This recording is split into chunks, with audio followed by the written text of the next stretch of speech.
Living a healthy, balanced life is no small feat, especially when you're a mom. With meals to cook, laundry to load, work to do, and humans to raise, it can be easy to feel like we're in an on-again, off-again relationship with healthy living. But it doesn't have to feel this way. I believe living a healthy life has become way too complicated. What we need isn't a new plan or program telling us what to eat or how to live. We need simple, uncomplicated routines and information that's going to help us live our best, most beautiful life without rules and restrictions. Join me, Kristin Dovbniak, holistic health coach, certified intuitive eating counselor, and mama of two, for weekly conversations on what it means to live a healthy, balanced life, uncomplicate eating, and simplify in every area of mom life.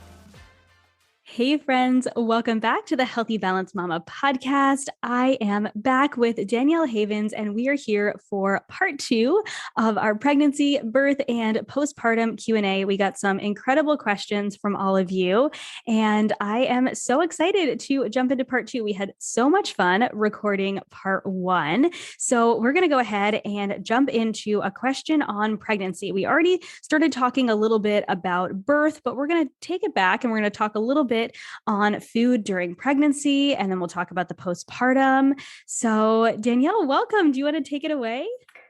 Hi, Chris. I'd love to. So this question came in from some of your audience, which I'm really excited for your answer and to share mine.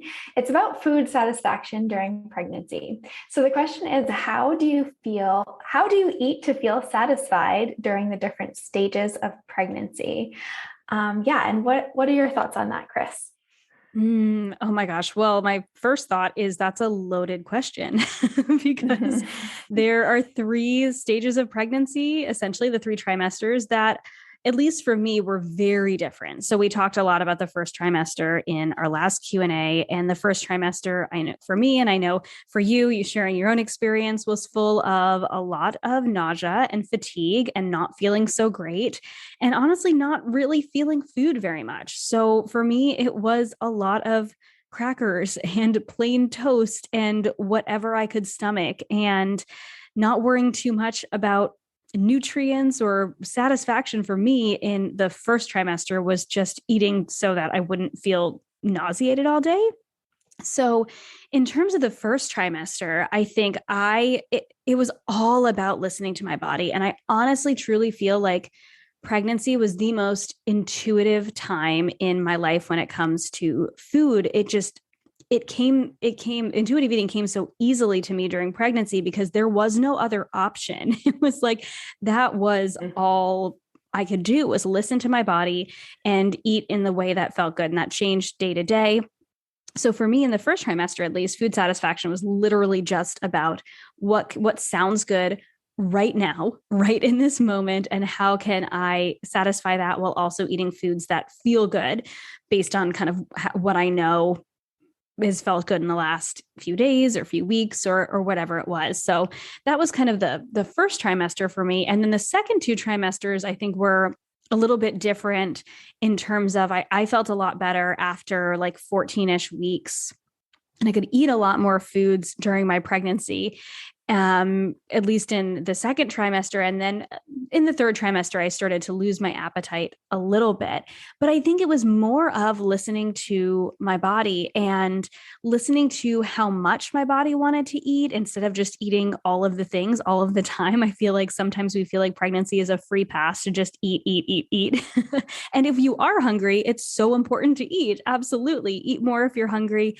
But I think a lot of it was just listening to, okay, as I'm coming out of this phase of super nausea and fatigue and all that, what is tasting good now? And not too different than food satisfaction now in terms of, at least in terms of kind of the intuitive eating side of things, really what sounds good, what tastes good, what makes me feel good.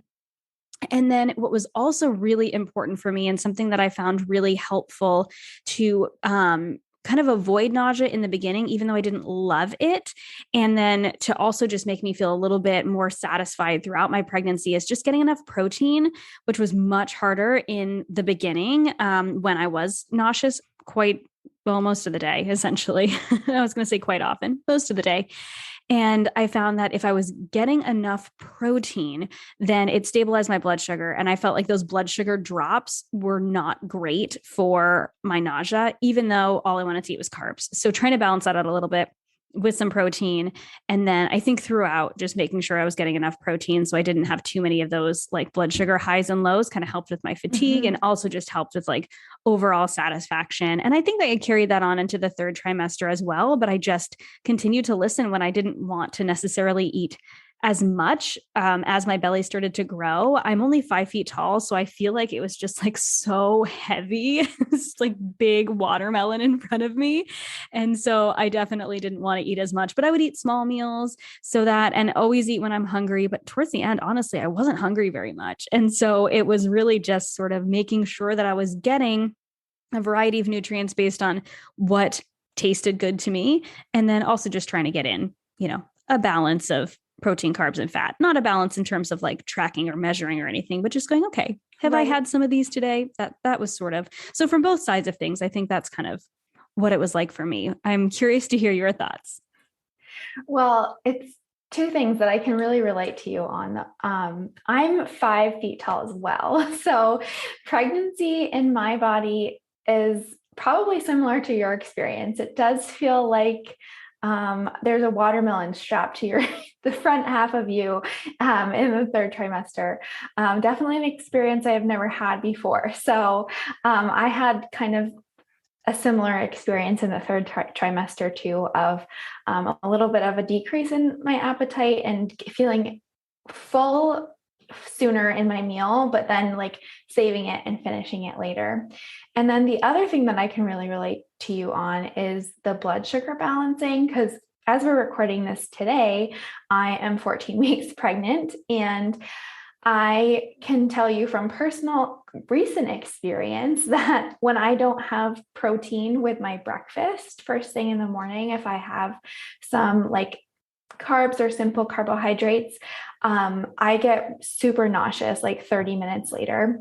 And when I have something with my simple carbs, like eggs, for example, or like a breakfast sausage or bacon has been something I've been eating recently, which I don't normally, but it really helps me avoid that spike or that drop, I should say, and then having that big nausea feeling. So definitely can relate to you on those two things. And then while you were talking and I was listening to you, I agree with everything that you said. And I too think of pregnancy in the 3 different stages, and that first trimester really being the most challenging as far as food satisfaction can feel. And I think the biggest tip that I wanted to share was during that first trimester, which I've been telling myself recently, is just knowing that it's not forever, and knowing that I'm not going to feel like this for the rest of my life. It's going to slowly ease off, and I will start to feel pieces of my normal, quote, normal self coming back. And the foods that I have aversions to right now are not going to be forever. And although it can feel frustrating, like allow yourself to feel frustrated and express those emotions, but just like know that it's a common experience for many people who are pregnant, and that it usually gradually shifts back to normal, your normal taste buds and experience while eating. So no, it's not forever. That first trimester can feel really long. So if food satisfaction is challenging during that time, no, it's okay. And then the other thing that I wanted to mention, in addition to what you shared, was I felt during my first pregnancy, so this is my second pregnancy, that I was really worried about what I couldn't eat. So like what was on the list of unsafe foods. And sometimes I found myself really fixating on that. And it's sort of like when you are in that diet mentality and there's a list of like off limits foods, and you're like totally, that's all that you want. But in pregnancy, during that first visit, they'll give you a lot of paperwork, and sometimes they'll give you paperwork about nutrition during pregnancy and foods that have been studied or not studied, because I don't do a lot of studies on pregnant women, but have been linked to maybe some adverse effects in pregnancy. And so that was like a lot of information to take in as a new first time pregnant mom. And so I just wanted to share my experience of focusing on shifting your focus to the things that you can enjoy. So rather than thinking only about the things that you cannot have. So like the sushi and the lunch meat and the deli meat and things like that, like really allowing yourself to enjoy what is available to you and have the full sensory experience with those foods. And that will help increase your food satisfaction during pregnancy too. I love that. Pretty much. Yeah. So oh my gosh. I think that's such awesome advice. Thank you so much for bringing that up, because I almost forgot about that, because it has been like 4 years since I've been pregnant. Well, yeah, about 4 years now since I've been pregnant. And so I'm remembering back to, especially during my first pregnancy as well, having all of that fear around like, oh my goodness, what if I eat a soft cheese and I don't realize it's a soft cheese? And like, and it can be really easy to, or like, am I eating too much fish? Or it's easy to fixate on it. So I think it's so important to focus on what you can have. And that is so much more satisfying. So I love that. So good. Yeah. And I think this kind of ties into our next question about expectations in the postpartum period. So we just talked about food satisfaction during the 3 different trimesters. And now we're moving on to maybe what we call the 4th trimester, the postpartum period. So what are your tips on lowering expectations for this postpartum period of time? I think for me, this is me giving advice to, or the advice I wish that somebody had given me, or like giving advice to my past self, because I think I had a lot of expectations for myself and how I would recover and the things that I would do in the postpartum period or in the early postpartum period after my first daughter. And then I think that after having that experience and my recovery I think we're going to talk in the next question about postpartum healing, but my recovery with both of my pregnancies was very different. I had a really difficult labor and delivery with my first pregnancy. And so my recovery took a lot longer than I thought it was going to. And there were actually parts of my recovery that took months and months to actually start to feel better. And so that was really difficult. I thought that I would be able to start like working out at, I don't know, 4 or 6 weeks postpartum. And I was definitely not ready for that. I was barely ready for walks. I saw women who were like, going on walks a few days after baby. And we did, oh gosh, it was a couple days after it wasn't a couple days. It must've been like 3 or 4 days, because we actually ended up staying in the hospital a few extra days because my daughter came earlier than expected. And we went to Target, and Target isn't even in Canada anymore. We were in Canada at the time, and we went to Target because it's exciting.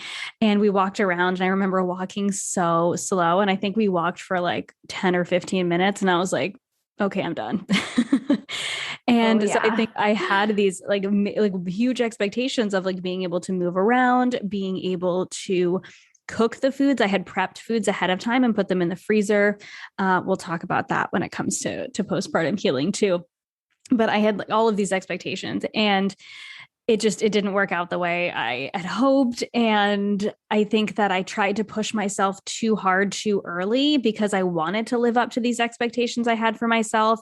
And it just didn't work out well. I ended up with more pain and soreness. And I was actually personally, I was struggling with high blood pressure during pregnancy, which actually, and then also during birth. And I thought it was just going to like kind of, I don't know, just magically fix itself after pregnancy. Like oftentimes gestational diabetes does. For me, thankfully, gestational diabetes wise, I was fine after pregnancy. My blood sugar stabilized pretty quickly, but my blood pressure didn't. And there's no way of me knowing why. I mean, it could have just been my body needing time to recover. But also there was a lot of stress, and there's always stress in the postpartum period because we just had a baby. So there's physiological stress, and then there's mental stress of having a tiny baby to take care of. But my blood pressure took like 2 months to actually get back down to a normal range. And I was like I thought I was going to be back to normal in like a few days. And so I had a lot of expectations the first time around. And I think the second time around, I tried to reduce those expectations a little bit. And so my tips are, I do think that setting yourself up ahead of time is really, really helpful. And so doing whatever you can to give yourself the easiest postpartum experience possible. And that doesn't mean you need to kill yourself at the end of your pregnancy, but how can you set up? So for myself, I love to cook. I'm a chef. And so I actually set up meals for myself and put them in my freezer, though I expected myself to make them in the first postpartum period. The second time around, I talked to my husband and I was like, if I give you detailed instructions, can you like pop this in the oven? Can you defrost this and cook this up for us? And he was like, yeah, absolutely. He's not a cook, but he can definitely heat things up. He's more than capable of doing that. But if you're not a chef and you don't want to prep for yourself ahead of time, then just buying frozen meals, something that's easy, or doing something like we also did like a HelloFresh type. We used a different service. I can't remember what it was called. We also tried HelloFresh, where all of the ingredients came and my husband had instructions and he cooked for us. And so like not having expectations that I was going to cook, not having expectations that I was going to do laundry. I asked him for a ton of help. And I think I felt the first time around like I should be doing it all, because I'm like, well, I'm the mom and now this is my role. And so I should be able to nurse this baby and pop this dinner in the oven and go do the laundry like this, like, I don't know, 1940s housewife. And that was not what I could do. And then finish it all off with a nice hour-long walk, right? So that was not what I could do. And so I think that, just really, really talking to my husband and asking him for a ton of help. And then anyone else, if you don't have a partner who's around, or if you might have a parent who might come and stay with you for a while. I know my mom came and stayed when we lived in Toronto for about, I think it was like a week and a half or so, and helped out a little bit. Accepting help if it's at all possible. If you have somebody around to help you, accepting the help, set yourself up ahead of time, and I think just taking away as many expectations of yourself as possible, because you have no idea what the recovery is going to be like. And honestly, I think that you're the mom's only, and this is my personal opinion, but especially in those few weeks in the postpartum period, your only job should be to take care of that sweet little baby, nurse that baby if you're nursing, and just rest so you can recover yourself. So, I mean, that's what I think. So what do you think about lowering expectations in postpartum? Yeah, I think it's similar to what we discussed in the last episode about like preparing for birth and having, and like our thoughts around a birth plan. And it's kind of applicable to postpartum too. Being really open-minded to whatever happens, because even going into it, you may not know if you'll be having a vaginal birth or a cesarean birth. And those, are very different recoveries and look very different postpartum. So just having an open mind that anything could happen, and really getting clear on what your values are and like prioritizing those. So for me in the postpartum period, I had a similar experience last time around. However, I think my experience may be a little different because I was recovering from the birth in COVID. So during the pandemic. So I feel like expectations of myself that I maybe would have put more pressure on, such as like getting out and about, doing errands, all of that, they weren't really an option for me at that time. So I felt a lot less pressure around doing those things. And I think that was really helpful mentally. So I would love to just give the advice of be open to any plan and have your values at front and center. So for example, my values are like my health and my family are two of my top values. And so I just kept reminding myself of like, is everyone healthy? Is everyone together? Like, is everyone safe? And like, that really helped me get through some of those times and lower some of the expectations, because I could validate that those needs were being met and that it was okay. And then the other thing I wanted to share was taking one day at a time. A lot of times I think we can get ahead of ourselves and really in those early days of motherhood. And I just recently learned about this term in the last couple of months, and I hope I say it right, but it's called matrescence, and it's similar to adolescence. And it's a period of it's a period of transition in your life of going from being pregnant to then becoming a mother. And it's similar to adolescence in that there's a lot of changes, a lot of hormones going on in your body, and just like kind of an identity change. And so that matrescence takes place in this postpartum period too for many people, becoming a mother. And so just knowing that that will happen for you as well. And there are some great resources online if you want to look that up. And then I just would say that I remember very vividly my first walk with my baby too. And it was very slow. It was not what I pictured of like a nice leisurely walk in the stroller with everyone happy. It was slow. It was very short. But it was just as magical, even though it looked different than what I thought it would. So I think the important thing that contributed to that was being in the present moment and like really trying to not get ahead of myself. Like I said, taking one day at a time. And it's really hard not to have high expectations for yourself and your baby and your family. And it's really hard when things don't go your way. So just giving yourself grace when it doesn't, and leaning on your support for sure. Is there anything that we forgot about lowering expectations in the postpartum period? I love everything that you added, especially taking it one day at a time, because I am someone who very much gets ahead of myself. And so I think that that is so important and such incredible advice. And I think the only thing that I have to add, and that I didn't add before, is that things can wait. I love how you touched on what's important and your values. And I think that would be something that would be incredible to just reflect on before, well before you were entering into that postpartum period and going, okay, what do I value? What is most important to me during this period of time? And well, in my life as a whole, but also during this period of time. And so you can just focus one day at a time on, is my family okay? Am I giving myself enough time to rest, to heal, whatever it is, whatever your values are? And things can wait, right? So the laundry can wait. It can pile up a little bit. And the dishes can wait. They can pile up a little bit. It's just one season of your life, and it's okay to take extra time to rest and to take extra time just to snuggle that baby. And I think also, in terms of expectations, I shared a lot about how I talked to my husband and asked him for a bunch of help when it came to things like the laundry and the cooking and things like that, which he was incredible helping with too. But I think having that conversation and also not expecting too much of the people around you too, and finding ways that you can make things easier. So if in that postpartum period, you're having a really rough recovery, maybe you had planned a vaginal birth and you end up with a cesarean and you can't really walk around for several weeks.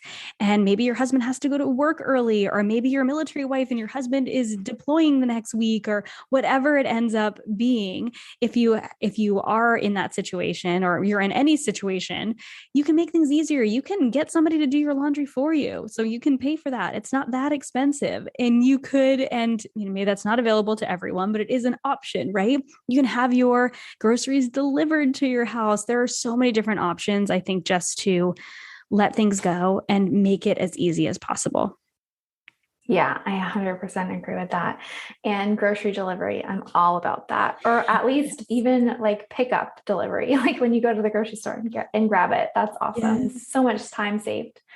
Okay, so we already are talking about postpartum, but the next question is about best tips for postpartum in regards to healing and rest.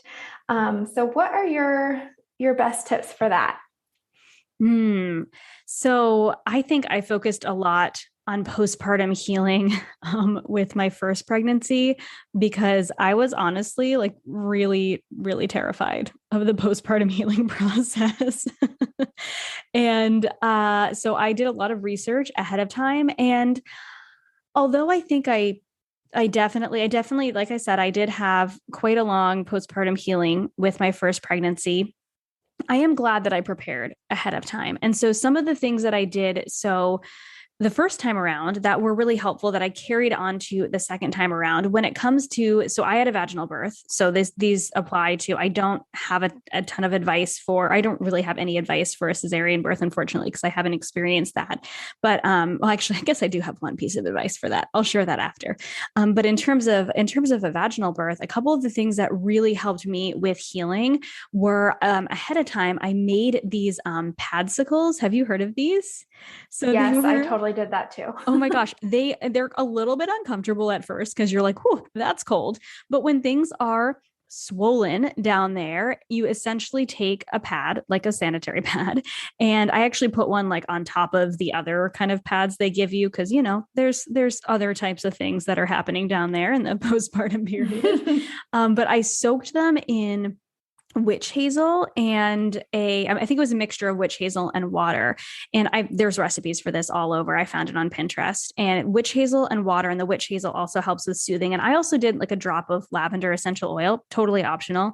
But I did that, and you freeze the pad in the freezer, and then you kind of put it on there. And I mean, I didn't put it on for super long, but it definitely helped with the soothing, and that helped a lot. And so I really enjoyed that in the postpartum for that type of healing. And then I also really love and I don't even know, I should have looked up if they still make these things, but the Earth Mama Angel Baby brand specifically, I know there's also another brand. I think it's called Mother Love. And they have similar products. There's like a cream that I put on, and that was really helpful too. Like every time I went to use that, like for any of you who have not given birth before, they give you a fancy squirt bottle to clean yourself after using the bathroom after birth. And oh my goodness, if you can get 2 of those, get them, because I have 2 bathrooms and you want one in each bathroom, because that was a game changer. It was so good.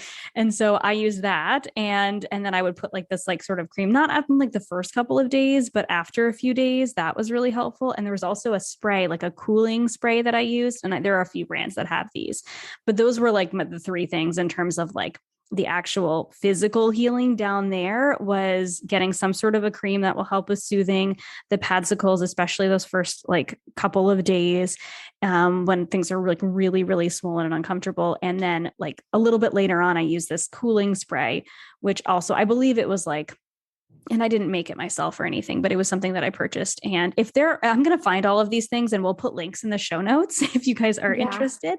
But I'm sure there's several brands, so we'll put a couple of different links. But it was basically like peppermint, very, very light amount of peppermint, because you are putting it down there. And I think it was also like witch hazel water, that kind of thing.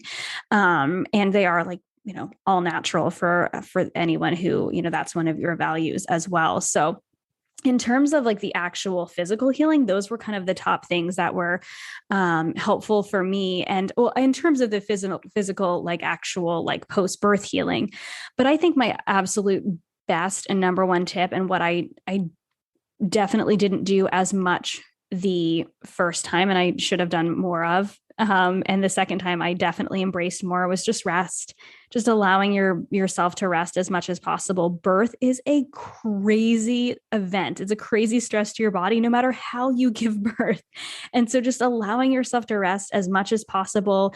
If everyone says nap when the baby naps, if you're a napper, and by resting, I mean, like, just, it's okay to sit and to just sit and just to snuggle that baby and just to give your body that time to rest. And like I said, I think I went into like exercise. I tried to go in too quickly the first time around, and it was not good. It did not go great. And I definitely, my body definitely didn't respond well to that. And so just giving yourself the amount of rest that your body needs in the postpartum, I think, is so important.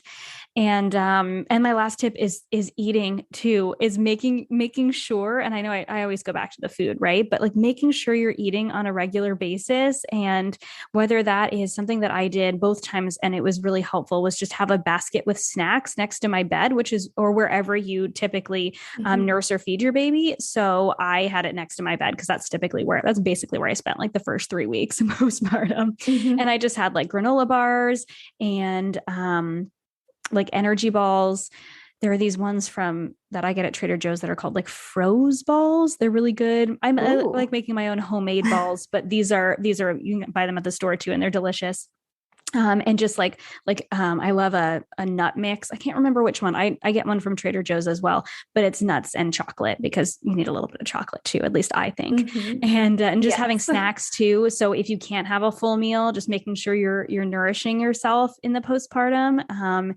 Because and listening to your body again, going back to satisfaction, I craved both times around. I kid you not, the only thing I wanted in the postpartum, at least the first few weeks, was soup and sourdough bread with butter, like slather on all the butter. That's all I wanted. Delicious. And so like 3 meals a day, probably not 3 meals. I think I would eat something for breakfast. I would eat something for breakfast, but I would eat something different, but like lunch and dinner, that's all I wanted. And so my husband actually went out the first time, my first postpartum, and I had made a bunch of soups and things like that ahead of time. And we went through them so quickly because that's all I wanted. So he like went out to Whole Foods and got some soups for me and sourdough, and he would make those up for me.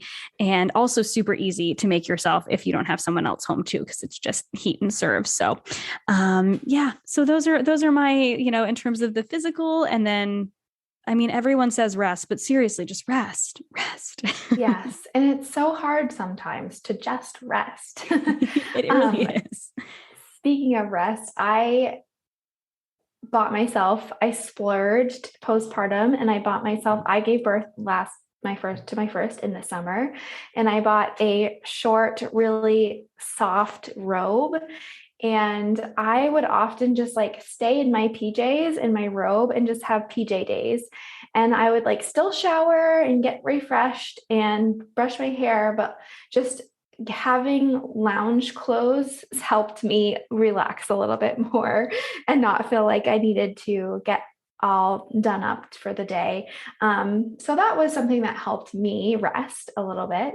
The other thing that really helped me rest was getting an eye mask, because before I became a mom, I was not the greatest napper, and sleeping during the daytime or going to bed early when it was still light out was challenging. So I got like a $10 eye mask on Amazon, and I used it a lot and still do now. So those are kind of along the lines of rest. And then I also agree with you. If you can snag 2 of those squirt bottles or orders, I know Frida Mom is a brand that makes one you can purchase on your own. So if you can't grab one from the hospital, like maybe pick up an extra one and I actually made myself a little basket for each of the bathrooms in my house, because during the day I would sometimes go down, spend more of my time downstairs, and then at night I would be upstairs using the restroom. So it was helpful to have like the supplies I needed in each bathroom, or at least a basket that you can carry between the two. And then I cannot emphasize the food piece enough. I think the first time around, I underestimated how fatigued I would feel. And my husband and I were both able to stay home for the first 2 weeks with the baby. So we, in our heads, were like, well, we'll both be home. One of us will be able to cook. And yes, we were able to physically cook, but we just mentally were so exhausted that we didn't really want to cook. So this time around, will be preparing more foods ahead of time. And to do that and make it a little less overwhelming for myself, what I'm going to do is, I think typically, you can tell me if I'm wrong, Chris, but I think typically like make ahead meals are about 6 months, good for about 6 months in the freezer. Mm-hmm. Okay. She's nodding her head. Yes. So, I got the green light for that. So I'm about 6 months out now. So as you enter your second trimester, what I'm going to start doing, and I already started doing, was doubling my recipes that I'm making. So this week I made a Swiss chard edamame carrot fried rice, and I doubled the recipe. So I had 2 pans going. We ate one for dinner, and then I froze one and labeled it and put it in the freezer. So I'm going to start doing that now, and hopefully have a stock for when I have the baby. And then the other thing is like, if you can't do that, if you can't prep ahead of time, maybe looking into like a meal delivery service, like you said, or by going to Trader Joe's and going into the freezer section and just like having so much fun exploring the different freezer meals, because they have a lot of cool stuff there. So definitely emphasize the food. That is just really helpful, not only to save time and energy, but also in healing your body. I even had a friend who had a meal train set up for her baby shower. That was like their gift. And I thought that was a great idea. And then one piece of advice that I wanted to end with for this postpartum period was I wish I could remember who shared this with me, so I could give them credit, but there's this quote that I kept bringing up in my head, and it's lead with what you need. So really articulating what you need and making that forefront of your communication, rather than focusing on like what we typically in autopilot go to say, like, oh yeah, we're doing great, like baby's great, or sugarcoating things is what I'm trying to say. So really leading and articulating and communicating with what you need when people ask you how you're doing and what they can do to help. And if you think of things throughout the day that people could maybe help you with, maybe jot them down on a piece of paper, stick it on your fridge. And if you are giving birth during the pandemic, which will be now twice, this also applies to you. And I just want that message to be reached to moms who maybe are feeling isolated, or like there isn't a lot of help available for them. Like, where is this village that people keep talking about? Know that there are resources out there for you. And it can be really helpful to like reach out to local mom groups, or take, there's online virtual support groups or meeting places for people. So it is possible in the virtual space as well. And people can help with things like delivering your food or delivering your groceries, or picking up your laundry and bringing it out and then bringing it back and things like that. It doesn't all need to be hands-on for help, and help is really important in healing. Yeah, that's pretty much what I had to say about postpartum. Yes. Yeah. Oh, I'm so glad you brought up support too, because it's not the physical healing, but I think it can be so helpful to have a group of moms around you, and I mean family members and friends, in terms of the other, the other things, the laundry and the food and the errands and things like that. But in terms of having other moms to be able to even just talk to in that postpartum period, I know that we're in a weird time in the world right now, and may or may not be able to connect with people in person. I know that some of the things that I really enjoyed when I was in my first postpartum and my second postpartum, I joined I breastfed, so like a breastfeeding support group. And that was really helpful too. There was a lactation consultant that kind of helped with any questions you had. And then we also just had time like where the babies would just kind of hang out and the moms could chat too. But there are also virtual, like you just said, there are virtual options like that too. And so I think having support, the emotional support afterwards too, somebody to talk to who might have experienced things that you're experiencing, can be really helpful, whether it's a professional if you're really concerned about things, or it's just a friend who you're like, did this happen with you? And they're like, oh yeah, that happened with me too. And you're like, oh, okay, that's good. I'm normal. I think that support piece can be really huge as well. Yeah, especially you want to text someone in the middle of the night, like, is this normal? And just have that reassurance. It's nice to have another mom or parent figure that you can talk to kind of in the same stage of your life. And luckily I had that. I had a friend we actually were friends from kindergarten. We had babies at around the same time. But I know that people in my life who didn't have that opportunity of knowing someone who was pregnant already, they met either in like their birth class, or they met at a yoga class, or something like that, or an online group. So it can be scary to put yourself out there and make new friends, but it's really important to have mom friends too. Yeah. And speaking of advice, and mom friends, this brings us to our last question on the topic of resources. So, what are some of your favorite pregnancy apps, resources, books, podcasts, and things like that that you would tell to a friend? Oh my gosh. Well, I'm a book person. So I have you can probably hear, I have my handful of books here. Actually it's larger than a handful of books here.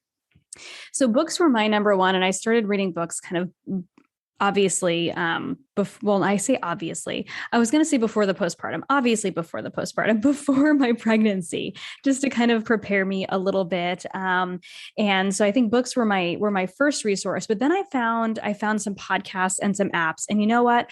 I did not look up the name of my favorite pregnancy podcast, but oh my gosh, I'm trying to remember it now. I should look it up. Can you visualize the cover? Yes, it's like a cute cartoon pregnant lady, and that was my favorite. I think it was like Pregnancy Pals or something like that. And I'll have to find it. And Preggy Pals. I was right. Preggy Pals. So I don't even know if it's still around. Is it? It is. Oh, I haven't.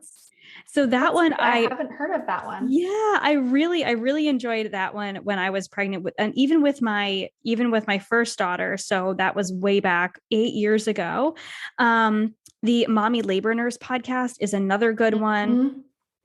And those are the podcasts that I listen to. And another podcast that I really love, and actually I've had both of these, and this is not a pregnancy specific podcast, but I think they both talk about their pregnancy experiences in a really beautiful way. And actually one of the hosts is pregnant now, is the Modern Mamas podcast. So I've had Jess and Laura both on the podcast as well. And they've both talked about their pregnancy and birth and postpartum experiences on that podcast as well. So even though it's not pregnancy specific, if you go back to the early episodes too, Laura was pregnant and they kind of talked about, her during her pregnancy. And sometimes it's just great to have like the real life mom experience as well. Yeah. And I think in the Preggy Pals podcast is cool because they have experts on, but then they also have like groups of moms that talk as well. So those are some of my favorite podcasts. The app I used was, I'm going to have to look this one up as well. I should have been more prepared in terms of apps and podcasts, but it was like a weekly app. And it just basically showed me like the size of the baby and compared to a fruit, which was so fun. And just kind of gave me a couple little like tips and I guess this is what's happening in your body and it's normal if you feel this way. And there are a ton of apps, I think, like that. And I think just choosing one, it can be really overwhelming to have a whole bunch. I think just choosing one and having something that kind of helps you. Yeah. So right now I'm pulling mine up, but the one I use and I like, and I've tried a few, is called The Bump. Oh, that was it. That was the one I used. Okay. Yes. My baby is as big as a lemon right now. So that's a great app to check out. That was definitely the one I used. So yeah, it's like a blue app. Mm-hmm. Yes. Okay. All right. Like, oh my gosh, it was so long ago. So those are the podcasts that I really enjoyed. And and I was actually pregnant at the same time as Laura on the Modern Mamas podcast. So that was kind of fun too. That was the first time around. Or sorry, the second time, her first time, my second time around. And so those are fun. And in terms of books, because like I said, I have a huge stack of books next to me. One that I loved kind of in the very, actually it's interesting because a lot of these are really birth books. I had a kind of a basic week to week pregnancy book that I read the first time around. And I didn't keep it. So it was okay, but it wasn't something that I loved. I did like having kind of a week to week pregnancy book during my pregnancy the first time around, but obviously it wasn't something that I felt like keeping. But the book that I did really enjoy the second time around was the Mama Natural week by week guide to pregnancy and childbirth. So she has a YouTube channel. Her name is Genevieve Howland. She has a YouTube channel. Her YouTube channel is super cool. She actually has videos like on each week of pregnancy. She also shares her pregnancy. She's had 3 babies week to week. So you can actually see her own experience as well. And so she's got like really great YouTube videos. And she came out with a week by week guide to pregnancy and childbirth with, I believe it was with a midwife. And so, yes, there's a midwife that she did it with as well. So there's that expert advice too. And so I really loved it. I thought it had some really good advice. And so that was like my favorite one during my second pregnancy. And then I read a lot of books on birth because I didn't know what to expect. And I wanted to have kind of I wanted to feel equipped for birth. And even though birth, especially the first time, actually, no, both times around, didn't go at all how I expected, it did help me to feel a little bit more equipped. So some of my favorite birth books are The Birth Partner.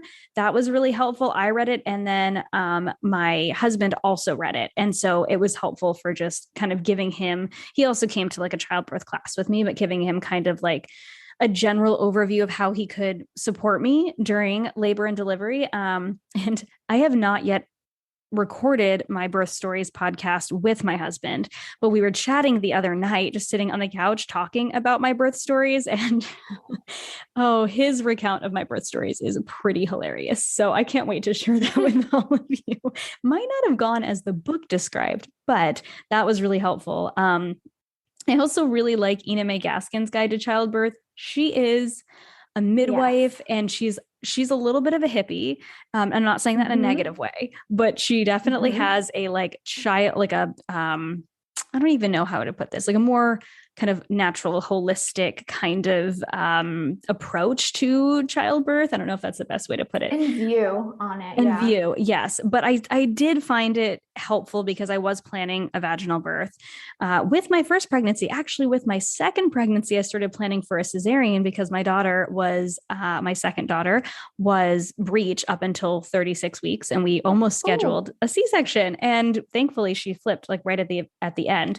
But she just has some crazy tips in this book, like horse lips, which is a technique that you can use like I can't do it now because it'll annoy all of you.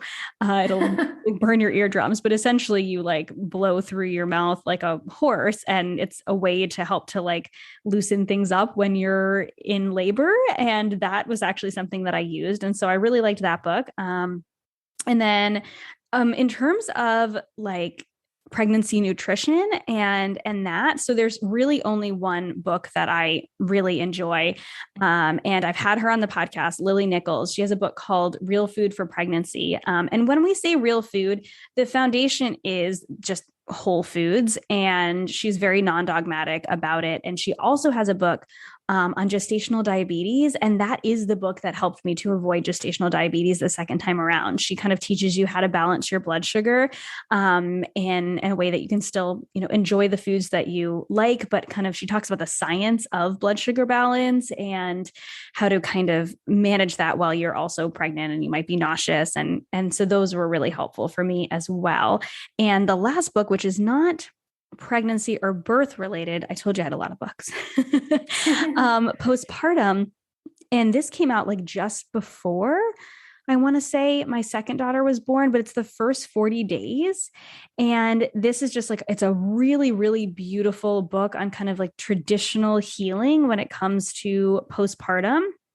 And it's not for everyone. They talk about everything from like different, like soups and things like that you can do to help with like postpartum healing. But I just thought it was a really cool book on kind of nourishing yourself in the postpartum period. So I think that is my big stack of favorite resources.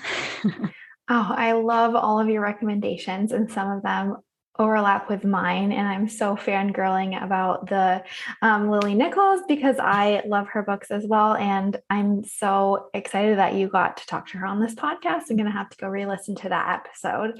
But in addition to what you already mentioned, and again, we'll probably link all these in the show notes, a podcast that I really enjoyed that's pretty straightforward is called Evidence-Based Birth.